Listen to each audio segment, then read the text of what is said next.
à la lumière de ce que vient de nous raconter Catherine, ces résultats du bac sont un peu tronqués. On peut considérer qu'ils le sont, mais pas totalement, puisque c'est à titre ils le sont provisoire. Mais... oui, mais ces résultats définitifs, on les aura, alors, espérons-le. Donc, enfin, en tout cas, les copies. Ils ont une semi-information. Voilà, donc il y a des gens qui vont apprendre qu'ils n'ont pas le bac. C'est à titre provisoire. Non, parce que alors nous dit qu'on va garder la meilleure des deux notes, si j'ai bien compris, entre le contrôle continu et l'examen. D'aucuns disent que c'est une rupture d'égalité. C'est une. Qui l'a voulu, cette rupture d'égalité? Ce sont quand même les professeurs grévistes, puisque cette réforme du bac, on ne la découvre pas à l'occasion du bac. Enfin, je veux dire, c'était déjà dans le programme d'Emmanuel Macron. C'est pour ça qu'il y a des mobilisations depuis des mois, monsieur. Peut-être que ce qui est peut-être pas normal, c'est de le faire au moment où les élèves sont déjà suffisamment en stress. Ça fait des mois que les professeurs le disent. Bah oui, mais c'est quoi la contre-proposition? Je ne l'ai pas entendue.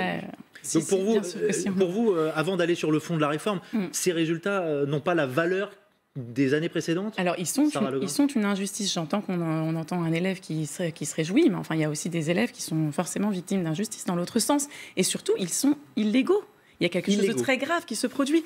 Aujourd'hui, le baccalauréat, il y a des textes. Le baccalauréat, il est issu des notes qui sont corrigées de façon anonyme, nationalement, par des correcteurs qui ne sont pas les correcteurs des candidats concernés. C'est ça qui est dans les textes aujourd'hui. Monsieur Blanquer a pris une liberté incroyable avec les textes, mais surtout a acté une rupture d'égalité en demandant, et une rupture républicaine, en demandant y compris à des personnels administratifs, à des secrétaires, à des chefs d'établissement de remplacer des jurys de professeurs,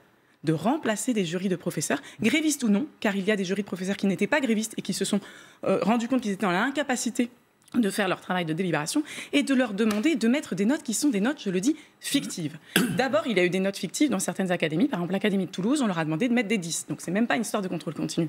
Mais revenons, monsieur, sur le contrôle continu. Puisque je suis professeur, je peux en parler. Ça n'existe pas à l'heure actuelle, le contrôle continu, que ce soit bien clair. Les notes qui sont dans les livrets scolaires, ce sont des notes qui sont données par les enseignants à leurs élèves au cours de l'année et qui ne sont pas des notes qui visent à évaluer les capacités d'un élève pour avoir le baccalauréat et pour ensuite rentrer à l'université. Ce n'est pas ça. C'est des notes qu'on donne en fonction des progressions des élèves, en fonction de leur manque de travail aussi parfois, parce qu'il peut arriver que pendant l'année, on sanctionne un élève pour le mettre au travail. Ça ne veut pas dire du tout qu'il n'a pas la capacité ensuite d'avoir le baccalauréat et de rentrer à l'université. Donc vous vous retrouvez avec des professeurs qu'on force à être complices par les notes qu'ils ont données dans l'année de résultats injustes au baccalauréat. Et on se retrouve, quand vous parlez des professeurs grévistes, je suis désolée, mais la grève est un droit constitutionnel, monsieur, et quand depuis des mois, les syndicats de professeurs, les syndicats lycéens, les associations de parents d'élèves, disent qu'ils ne veulent pas de cette réforme. Cette réforme n'est pas débattue ni dans le pays ni au Parlement, mais c'est important de le dire. C'est une réforme qui n'a pas été votée.